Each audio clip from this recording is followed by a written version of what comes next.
Hello students, आपका मेरे channel में स्वागत है। आज हम करेंगे कॉरपोरेट फाइनेंस। ये 12th स्टैंडर्ड का एसपी है, फर्स्ट चैप्टर। आज हम यहाँ से स्टार्ट करेंगे। इंट्रोडक्शन क्या है? The term finance is related to money and money management. Finance मतलब क्या? ऑर्गेनाइजेशन में मनी कैसे आएगा, उसकी मैनेजमेंट कैसी होगी, इनफ्लो कहाँ से आएगा, मनी का आउटफ्लो कहाँ से जाएगा। बिजनेस की सक्सेस ही उस पर डिपेंड करती है कि कितना पैसा आया, कितना गया, इफेक्टिवली यूज हुआ कि नहीं यूज हुआ, efficiency in which it is able to generate a funds. Okay, जो मैंने हिंदी में बताया वही है भाई। मनी और मनी से रिलेटेड और उससे मैनेजमेंट से रिलेटेड कॉरपोरेट फाइनेंस का मतलब है। इसका इनफ्लो कैसे हुआ, आउटफ्लो कैसे हुआ, बिजनेस के एफिशिएंसी के ऊपर डिपेंड करता है। ओके, हेनरी फियोल ने क्या बोला है? हेनरी फोर्ड ने, मनी इज एन आर्म और leg, use it or lose it. This statement clearly brings out the significance of finance for the success of business. Success of business का depend ज़्यादा finance पे रहता है। अगर proper way of use of finance होगा तो business success होगा। तो वही यहाँ पे लिखा हुआ है, जो है ना, पैसा टांगे और हाथ होते हैं बिजनेस के।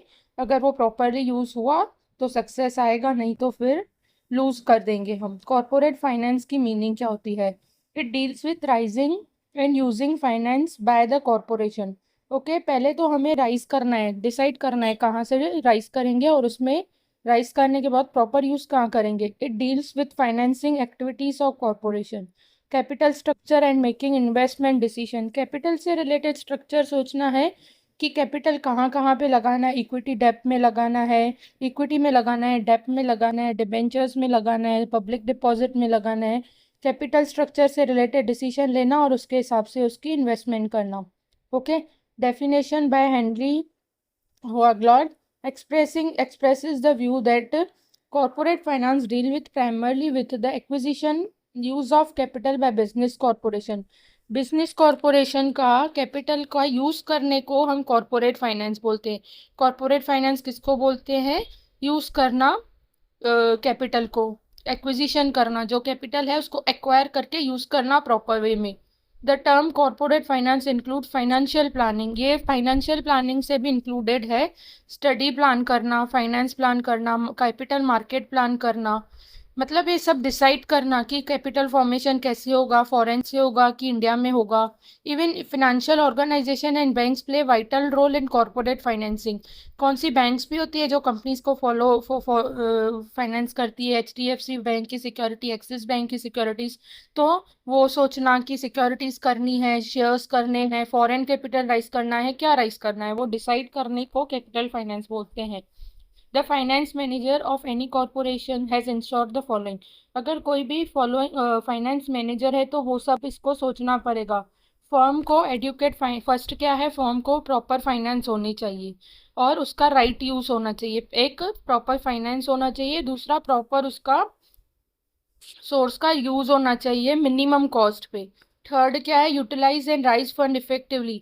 हमारे जो कैपिटल है वो फंड हमें जो भी राइज करना है प्रॉपर इससे राइज करना है कि हमें पहले इतना इक्विटी में डालना है, इतना डेप में डालना है, इतना सिक्योरिटीज में डालना है। तो वो फंड्स कैसे इफेक्टिवली हमें यूटिलाइज करने हैं, जैसे हमें ओनर्स को ज़्यादा रिटर्न मिल सके। अगर इफेक्टिवली नहीं होंगे, ओनर्स को रिटर्न ज़्यादा मिलेगा ही नहीं तो आगे जाके वो ओनर्स हमारे इसमें लगाएंगे ही नहीं। इसके लिए हमें फाइनेंस का डिसीजन ऐसे लेना चाहिए कि हमारे कंपनी में उनको ज़्यादा रिटर्न मिले और वो हमारे कंपनी में इन्वेस्ट करें। ये फाइनेंस मैनेजर सब डिसाइड करता है। क्या डिसाइड करता है? फाइनेंस प्रॉपर होना चाहिए, राइट सोर्स में डिवाइड होना चाहिए, यूज इफेक्टिवली होना चाहिए और रिटर्न उस पर ज़्यादा मिलना चाहिए।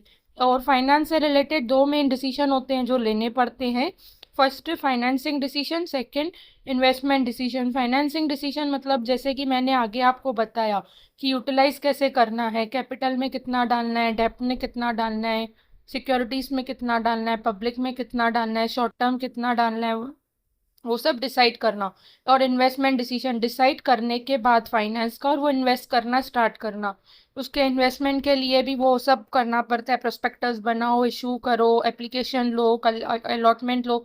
तो ये सब डिसाइड करने को ही इन्वेस्टमेंट डिसीजन बोलते हैं कि कहाँ से अलॉटमेंट होगी, बैंकर बैंक कौन होगा, सब डिसाइड करना पड़ेगा। ओके, तो ये सब फाइनेंस मैनेजर का काम होता है कि प्रॉपर वे में हमें फाइनेंस को कैसे यूज करना है, जैसे कि ओनर्स को प्रॉपर वे में उसको रिटर्न मिले। ये थी इसकी इंट्रो और मीनिंग।